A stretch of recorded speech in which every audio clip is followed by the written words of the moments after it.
Hi everybody's. நம்ம இன்றைக்கி பண்ருட்டி நியரில் இருக்க திருத்துறையூர் என்ற ஊருக்கு வந்திருக்கோம். இங்கே இந்த கோவில் ரொம்ப ஃபேமஸான கோயில், குண்டுமணி ஐனாரப்பன் கோவில். இதுதான் எங்கள் குலதெய்வ கோவில். நாங்கள் பொங்கல் வைக்க வந்திருக்கோம். இங்கே நிறைய குதிரை பொம்மைகள்லாம் இருக்குது. நம்ம நினச்ச வேண்டுதல் நிறைவேறணும்னு இங்கே நிறைய குதிரை சிலையெல்லாம் வாங்கி வைப்பாங்க. இவங்க தான் வீரன் சுவாமி. இவங்க எல்லை காவல் தெய்வமாக கருதப்படுறாங்க. இவங்களை வணங்கிட்டு தான் உள்ளே போக முடியும். கோவிலில் நிறைய கூட்டமாக இருக்குது. வாங்க கோவிலுக்குள்ளே போகலாம். ரொம்ப கூட்டமாக இருக்குது. ஐயனார் கோவில் சொல்லுவாங்க. குண்டுமணி ஐனாரப்பன் கோவில்.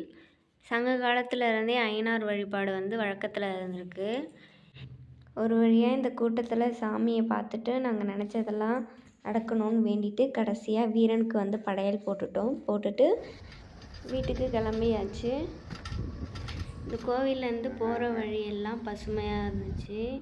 நிறைய செடி கொடி மரம்லாம் இருந்தது பசுமையாக. ஆடு மாடெல்லாம் மேய்து பாருங்கள்.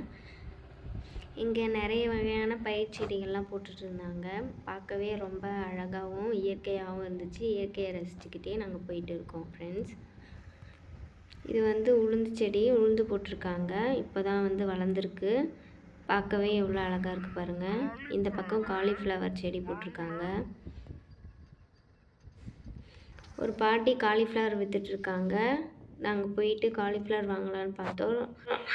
நாங்கள் 2 காலிஃப்ளவர் வாங்கினோம். ஒரு காலிஃப்ளவர் 30 ரூபான்னு, 2 காலிஃப்ளவர் 60 ரூபா கொடுத்து வாங்கினோம். விவசாயிங்கள்ட்ட விலை பேசக்கூடாது. அவங்க கேட்ட விலையை கொடுத்துட்டு வாங்கிட்டு வந்துட்டோம். காலிஃப்ளவர் வாங்கியாச்சு. வாங்கிட்டு கிளம்பிட்டோம். வர வழியெல்லாம் நிறைய செடி போட்டுருந்தாங்க. நிறைய காலிஃப்ளவர்லாம் இப்போ தான் வளர ஸ்டேஜில் இருக்குது. இங்கே நிறைய கரும்பு செடி போட்டிருக்காங்க. இதெல்லாம் அறுவடை பண்ணுற ஸ்டேஜுக்கு வந்துருச்சு. இந்த கோவிலேருந்து வர வழி ஃபுல்லாமே இவ்வளோ பசுமையாக இருக்குது.